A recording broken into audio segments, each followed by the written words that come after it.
Home loan लेने से पहले कौन कौन सी बड़ी गलतियां होती हैं जो लोग करते हैं और कैसे आप अपना लोन जल्दी चुका सकते हैं, जानेंगे इस वीडियो में। एक होम लोन दोस्तों शायद एक जिंदगी में सबसे बड़ा लोन होता है, क्योंकि मोटे मोटे बड़े लोन कौन से होते हैं? एजुकेशन लोन हो गया, शादी के लिए लोन हो गया, गाड़ी के लिए लोन हो गया, पर्सनल लोन इधर उधर।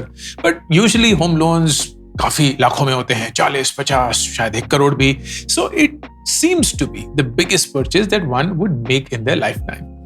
तो जाहिर सी बात है कि बहुत सोच समझ के ये होम लोन लेना चाहिए, लेकिन यही बहुत सारे लोग गलती कर जाते हैं। जब हमें वो बैंक से कॉल आती है ना कि आपका होम लोन सैंक्शन हो गया है, तो ऐसी खुशियां मनाई जाती हैं जैसे इसका कोई अंत ही नहीं। आप इस बात से एक्साइटेड है कि आपको अब किसी और का कर्ज चुकाना पड़ेगा, कि आप उसको ना सिर्फ जितना आपने लोन लिया है वो वापस करेंगे, उसके ऊपर बहुत ज्यादा ब्याज भी देंगे, एंड इसकी हम खुशियां मना रहे हैं। ऑफ कोर्स खुशियां जायज हैं, क्योंकि आप अपना घर खरीद रहे हैं, and that's a big dream for specially the middle class. लेकिन इन गलतियों से वाकिफ होना बहुत जरूरी है। सबसे पहले समझने की कोशिश करते हैं कि होम लोन स्ट्रक्चर्ड कैसे होते हैं। आपने कंपाउंडिंग का कॉन्सेप्ट तो समझा होगा कि आप जब 100 रुपए डालते हैं, वो 10% से बढ़ता है, तो अगले साल वो 110 हो जाता है। फिर से अगर वही 10% से बढ़ता है, तो वो जो 10 रुपए आपने पहले साल में कमाए होते हैं, अगले साल आप 10 नहीं 11 रुपए कमाते हैं। क्यों? क्योंकि 110 पे वो 10% बढ़ रहा है, तो अब 11 रुपए कमाए एंड 121 हो गया। फिर से 10% अगर आपने बढ़ाया तो 12.1 रुपीज आपने कमाए। तो पहले साल 10 रुपए, दूसरे साल 11, तीसरे साल 12.1, एंड ऐसे चलता रहेगा। सिमिलरली लोन्स भी होते हैं। होम लोन्स कंपाउंडिंग के कॉन्सेप्ट को ही इस्तेमाल करते हैं, लेकिन दिशा बदल देते हैं। तो आपका पैसा बढ़ नहीं घट रहा है, but in the same reducing balance manner. इसका तात्पर्य यह है कि अगर आप 100 रुपए EMI पहले महीने में देते हैं, तो ये गलती मत करिएगा कि उसमें से 50 रुपए आपके लोन चुकाने में जाएंगे और 50 रुपए ब्याज देने में ना। शुरुआत में जो होम लोन होता है या कोई भी और लोन, उसमें से ज्यादातर अमाउंट सिर्फ ब्याज चुकाने में ही जाता है, एंड बहुत ही कम अमाउंट प्रिंसिपल पे जाता है। एक एग्जांपल देता हूं। फर्ज करिए आपने 20 साल के लिए 45 लाख रुपए का लोन लिया, 8% ब्याज पे। EMI बैठेगी करीब 37,600 रुपए, एंड आपने पूरी शिद्दत के साथ बिना एक महीना भी चुके हुए 5 साल तक ये लोन चुकाया, मतलब 60 EMI इन ऑल। मतलब आप बैंक को अभी तक करीब 22.5 लाख रुपए दे चुके। लोन था 45 लाख का। अब मैं अगर आपसे एक सवाल पूछूं कि आप 5 साल में 22.5 लाख रुपए दे चुके, 45 लाख का लोन था शुरू के हिसाब से, अब कितना बचा होगा? 1 सेकंड के लिए वीडियो पॉज करिए, कमेंट सेक्शन में डालिए। मेरे को मोटा मोटा अमाउंट चाहिए, एग्जैक्ट अमाउंट नहीं चाहिए, क्योंकि कुछ लोग बोलेंगे यार 45 में से 22.5 लाख रुपए हो गए, तो 22.5 लाख के करीब बचे होंगे। ओके, वो बहुत ही क्यूट लोग हैं, क्योंकि उन्हें कोई भी आइडिया नहीं है कि होम लोन कैसे चलता है। कुछ लोग बोलेंगे यार 22.5 नहीं तो शायद 30 लाख रुपए बचे होंगे। ठीक है, आप थोड़े से सही दिशा में जा रहे हैं। कुछ लोग बोलेंगे यार 35 लाख रुपए बचे होंगे, 10 लाख रुपए तो इस 22.5 में से निकल ही चुका होगा टुवर्ड्स द लोन। ठीक है, असली आंसर बताऊं, 39 lakhs रिमेनिंग। आपके 22.5 लाख रुपए में से जो लोन के पहले 5 साल में दिए आपने, उसमें से सिर्फ 6 लाख रुपए आपके लोन को चुकाने में गया, बाकी सारा बैंक का कर्ज चुकाने में। And this is the first thing you need to realise about a home loan, कि होम लोन की पेमेंट शुरुआत में बैंक को ज्यादा जाती है, आपके लोन चुकाने की तरफ कम, एंड अंत में आपके लोन को ज्यादा चुकाती है और बैंक के ब्याज को कम। एंड दैट मीन्स कि इस लोन को जल्द से जल्द खत्म करने का एडवांटेज आपके लिए बहुत ज्यादा है। अब वो कैसे कर सकते हैं, वीडियो के सेकंड हाफ में बताऊंगा, लेकिन ये स्टार्टिंग पॉइंट हमेशा आपको पता होनी चाहिए। दूसरी चीज, फ्लोटिंग रेट ऑफ इंटरेस्ट। तो जब भी आप एक होम लोन लेते हैं, क्योंकि वो एक लॉन्ग ड्यूरेशन का लोन होता है, it usually comes with floating rate. क्यों? क्योंकि बैंक्स बोलते हैं यार हमें नहीं पता कि इंटरेस्ट रेट किस दिशा में जाएंगे। जैसे हाल ही में RBI ने इंटरेस्ट रेट कम किया है, करीब 6.5% था रिपो रेट, अब 5.5% हो चुका है, विच मीन्स लोन्स चीप हो रहे हैं। लेकिन ऐसा हो सकता है कि लोन्स महंगे हो जाए 10 साल बाद, 5 साल बाद, किसने देखा है? तो बैंक्स बोलते हैं यार ये सारा हम जिम्मेदारी नहीं ले सकते, हमें नहीं पता कि एक फिक्स रेट ऑफ रिटर्न हम आपको कैसे दें, क्योंकि हम FD तो नहीं चला रहे हैं। तो आप एक फ्लोटिंग रेट ऑफ रिटर्न लीजिए, विच मीन्स अगर इंटरेस्ट रेट बढ़ गए तो आपका इंटरेस्ट रेट भी बढ़ जाएगा, अगर घट गए तो आपका इंटरेस्ट रेट भी घट जाएगा। सो फार सो गुड, रीजनेबल है। ठीक है, इसमें कोई ऐसा गलत काम नहीं कर रहा है। I tell you where the गलत काम बिगिंस टू हैपन। फर्ज करिए कि इंटरेस्ट रेट कम हो गया है, जैसे हाल ही में हुआ है 6.5 से करीब 5.5% आ चुका है। तो कायदे से आपका होम लोन भी चीपर होना चाहिए, मतलब आपकी ईएमआई भी कम हो जानी चाहिए। लेकिन बैंक्स अक्सर अभी तक ये ऑप्शन कंज्यूमर्स को देते ही नहीं थे। एक तो वो अनाउंस ही नहीं करते थे कि इंटरेस्ट रेट कम हो गया। अब आरबीआई ने मैंडेट कर दिया है कि ये ईमेल या कम्युनिकेशन भेजना जरूरी है। तो प्लीज जब भी आप एक बैंक लोन अप्लाई कर रहे हैं, अपना ईमेल, अपना फोन नंबर सही डालें, क्योंकि वहीं आपको सारी कम्युनिकेशन आएगी कि इंटरेस्ट रेट कम हो चुके हैं, बढ़ चुके हैं, वगैरह वगैरह। दूसरा, बैंक्स ऑप्शन नहीं देते थे कि इस इंटरेस्ट रेट के बढ़ने या कम होने की वजह से आप क्या करना चाहते हैं, क्योंकि 3 ऑप्शन हो सकते हैं। ऑप्शन 1, अपनी ईएमआई बढ़ा दीजिए irrespective of what has happened. इसका फायदा क्या है आगे देखेंगे। अपनी ईएमआई सेम रखिए और अपनी ईएमआई घटा दीजिए। घटाने वाला ऑप्शन बहुत कम मिलता है, क्योंकि बैंक्स को एक रिस्क मेंटेन करना होता है कि यार ये ईएमआई पे हमने ये कॉन्ट्रैक्ट साइन किया था, इससे कम अगर जाएंगे तो कहीं कुछ तो लोचा हो सकता है, शायद ये पे ही ना कर पाए। लेकिन 2 ऑप्शन जो पहले हैं, ईएमआई बढ़ाने के और ईएमआई सेम रखने के, वो बहुत जरूरी है।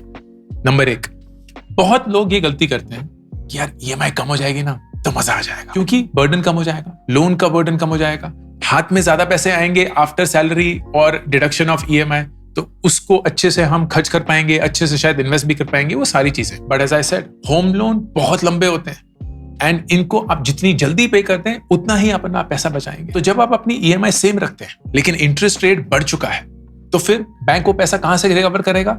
वो लोन की ड्यूरेशन को बढ़ा देगा। एंड लोन की ड्यूरेशन को बढ़ाना सबसे क्रिमिनल चीज है। क्यों? क्योंकि अब आप over that period of time ज्यादा ब्याज देंगे। सिंपल कैलकुलेशन करके दिखाता हूं। फर्स्ट करिए हमने 50 लाख का लोन लिया एंड 8.5% ब्याज था, 20 साल का लोन। अब आप देखिए क्या है, ईएमआई अराउंड 43,391। आपने प्रिंसिपल अमाउंट तो 50 लाख रुपए देना ही देना है, लेकिन उसके ऊपर आपने ब्याज कितना दिया? 54,13,000। मतलब जितना आपने लोन लिया उससे भी ज्यादा आपने बैंक को ब्याज दिया ओवर दिस 20 ईयर पीरियड। अब लोग क्या करेंगे? बोलेंगे यार इसको 25 अगर करते हैं तो क्या होता है? लेट्स सी, 25 अगर करेंगे, आपका ईएमआई कम हो गया, 43 से 40,000 हो गया, तो लोग बोलेंगे यार ये तो बहुत बढ़िया है। लेकिन देखिए आपका इंटरेस्ट रेट कितना हो गया। वो 50 लाख तो आपने लोन के लिए ही, लेकिन अब आप 70 लाख रुपए इंटरेस्ट या ब्याज देंगे बैंक को। यही चीज अगर 30 हो गई, आपका ईएमआई और कम हो गया, 38,000 हो गया, आप बोलेंगे बहुत बढ़िया यार, 43,000 से 38 हो गया है, ये तो सबसे बेस्ट चीज है। लेकिन अब आप देखिए इंटरेस्ट 88 लाख रुपीस। 50 लाख के लोन पे आप 1,40,00,000 रुपए के करीब देंगे to the bank, almost 3 Guna.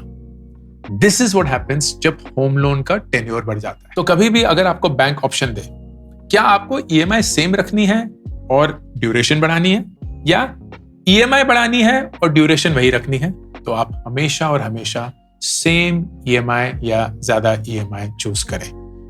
Tenure को या ड्यूरेशन को सेम रखें। इनफैक्ट ड्यूरेशन जितना कम हो उतना ही ओवर द लॉन्ग टर्म आपका पैसा बचेगा। तीसरी चीज, किसी भी फ्लोटिंग रेट लोन, मतलब एक ऐसा लोन जिसका इंटरेस्ट रेट वेरिएबल है, कभी भी चेंज हो सकता है डिपेंडिंग ऑन द मार्केट, जैसे कि होम लोन होते हैं ज्यादातर, उनके लिए कोई भी प्री पेमेंट पेनल्टी नहीं है। आप जितनी बार देना चाहें, जितना अमाउंट देना चाहें, कभी भी कोई भी बैंक आपको उस प्री पेमेंट के लिए कोई भी पेनल्टी नहीं अप्लाई कर सकता। ये बहुत जरूरी है। क्यों? क्योंकि वो जरिया होम लोन जल्दी पे करने का इसी चीज पे डिपेंड करता है कि आप प्री पेमेंट्स करेंगे, और अगर उसी पे रोक हो या उसी पे पेनल्टी हो तो ऑफ कोर्स वो उतनी अच्छी तरह से काम नहीं करेगा। सो ये भी राइट जानना जरूरी है कि कोई भी बैंक एक floating rate of interest loan पे आपके लिए प्री पेमेंट पेनल्टी नहीं डाल सकता। फाइनल चीज, जब होम लोन क्लियर हो जाता है तो जो आपने प्रॉपर्टी के कागजात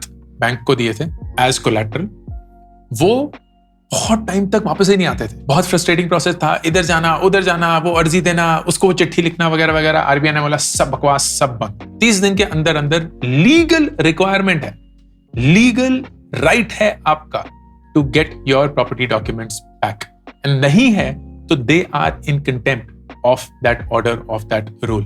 तो 30 दिन के अंदर अंदर आपके पास आपके प्रॉपर्टी के पेपर वापस आएंगे after clearing the home loan, which is when you are the rightful owner of your home your house. Before we go into कि होम लोन जल्दी से कैसे क्लियर करें, एक important consideration from a tax purpose. ये सिर्फ old tax regime में लागू होता है, जो कि मुझे ऐसा लग रहा है कि धीरे धीरे निकले जा रहा है, क्योंकि जो सारे डिडक्शंस हैं वो सिर्फ ओल्ड टैक्स में ही है, न्यू टैक्स रिजीम में कोई डिडक्शन मिलता नहीं है। लेकिन होम लोन के लिए ओल्ड टैक्स रिजीम में काफी अच्छे अच्छे डिडक्शंस हैं। नंबर एक, प्रिंसिपल पेमेंट जो है वो 1.5 लाख रुपए तक, including your PF, including your ELSS, including all of those deductions that you make, वो 1.5 लाख रुपए का जो लिमिट होता है उसमें इंक्लूडेड होता है। तो आप अपना principal amount paid up to 1.5 lakhs उसको टैक्सेबल इनकम से डिडक्ट कर सकते हैं। एंड आप अपना interest payment up to 2 lakh rupees every financial year deduct कर सकते हैं अपनी टैक्सेबल इनकम से अंडर सेक्शन 24B। बेस्ट चीज ये है कि अगर आपने लोन एक को बोरोवर के साथ लिया है, तो फर्ज करिए आपने अपने स्पाउस के साथ लिया हुआ है, तो दोनों इंडिपेंडेंटली ये बेनिफिट्स अवेल कर सकते हैं।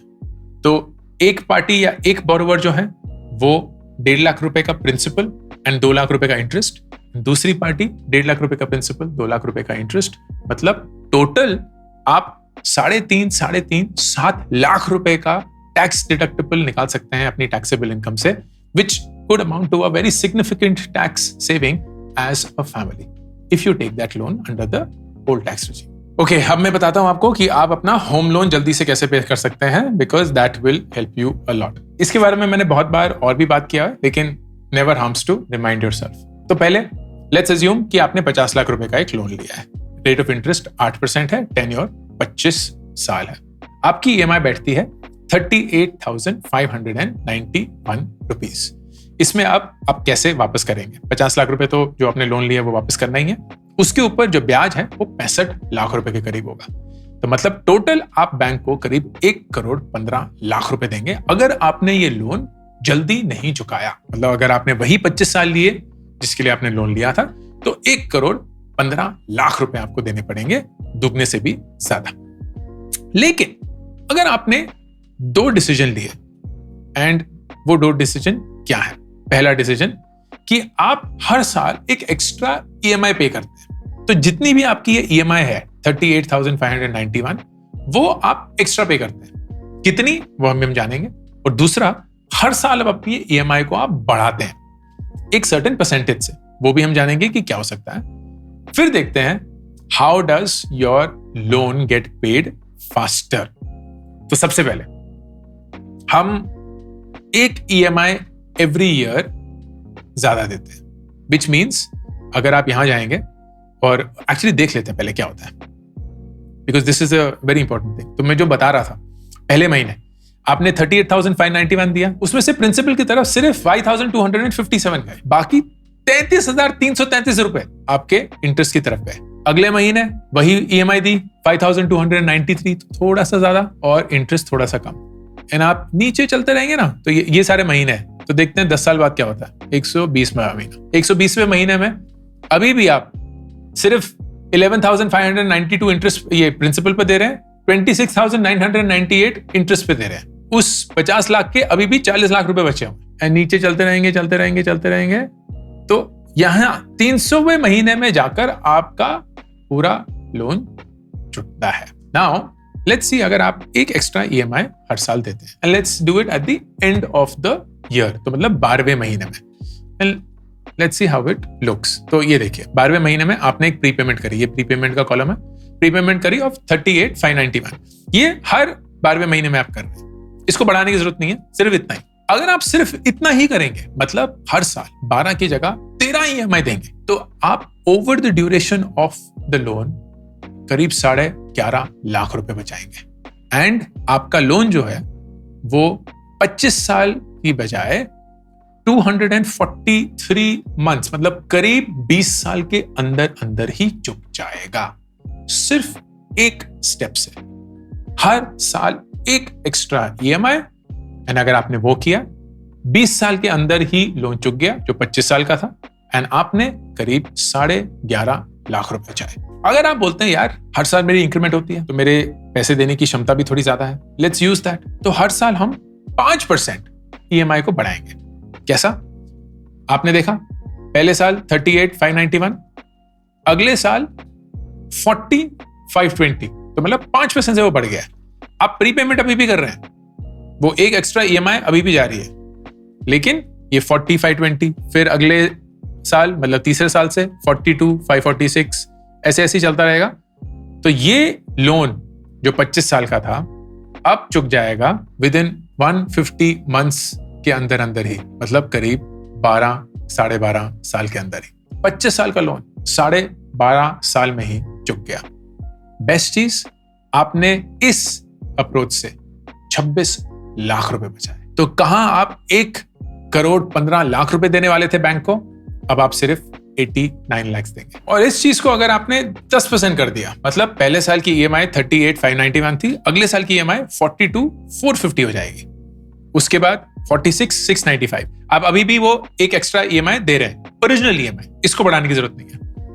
आप बचाएंगे 36 लाख रुपए, मतलब वो 1,15,00,000 जो आप देने वाले थे उसके बदले आप सिर्फ 78 लाख रुपीस देंगे। एंड द बेस्ट पार्ट, ये लोन चुक जाएगा 10 साल के अंदर ही। 25 साल का लोन 10 साल के अंदर चुक गया एंड आपने बचाए 36 लाख रुपए। That's the power of paying your home loans faster earlier. अब इसमें एक चीज बहुत जरूरी है, अगर फर्ज करिए 10-12 साल हो चुके हैं लोन को एंड अब लास्ट के 8 साल बचे हुए क्योंकि 20 साल का लोन, तब लोन जल्दी देने का उतना फायदा नहीं है। क्यों? क्योंकि अब जो बचा हुआ पैसा है ना, वो ज्यादातर आपका है। तो आप अपना ही पैसा जल्दी क्यों देना चाहेंगे? आप जितना टाइम लें उतना अच्छा है, क्योंकि बैंक को जो कमाना था वो तो मोटा मोटा वो कमा चुके हैं। They have made their money. For example देख लेते हैं एक बार, भाई 50 लाख रुपए का लोन एंड लेट्स से ये 20 साल का है, ठीक है? तो देखते हैं 12 साल के बाद, विच इज 144 मंथ्स, क्या सीन है। आप 20 साल में बैंक को करीब 1 करोड़ रुपए देंगे, ठीक है? If I were to just add कि इंटरेस्ट 144 महीने में कितना होगा, 40 लाख रुपए, ठीक है? जो 50 लाख रुपए आप ब्याज बैंक को देने वाले हैं पहले 12 साल में, उसमें से 40 लाख रुपए आप ऑलरेडी दे चुके हैं। और अगर ये देखेंगे कि आपने लोन की तरफ कितना पैसा दिया है, दैट इज 20 लाख, तो इस 50 में से 20 लाख रुपए आप बैंक को दे चुके हैं और इस 50 में से 40 लाख रुपए आप बैंक को दे चुके हैं। तो अगले 8 साल आप अपने 30 और बैंक के 10 दे रहे होंगे। अब इसमें अगर आप जल्दी करेंगे तो आप मैक्सिमम तो 10 लाख रुपए ही बचा पाएंगे ना। लेकिन वही पैसा आप शायद अगर स्टॉक मार्केट में डाल दें, निफ्टी 50 में डाल दें, क्योंकि 8 साल छोटा पीरियड नहीं है, तो आप इस बैंक से ज्यादा ही पैसे कमाएंगे। And that may be a better choice to make. So it's very important for you to recognise कि ये होम लोन रीपेमेंट स्ट्रेटेजी जो है, ये शुरुआत में सबसे ज्यादा इफेक्टिव होती है। अगर आप इसको टुवर्ड्स द एंड करने की कोशिश करेंगे तो आप अपना ही पैसा बैंक को बिना एनी रीजन जल्दी देने की कोशिश कर रहे हैं। Take as much time as you need. The best example is मेरा एजुकेशन लोन।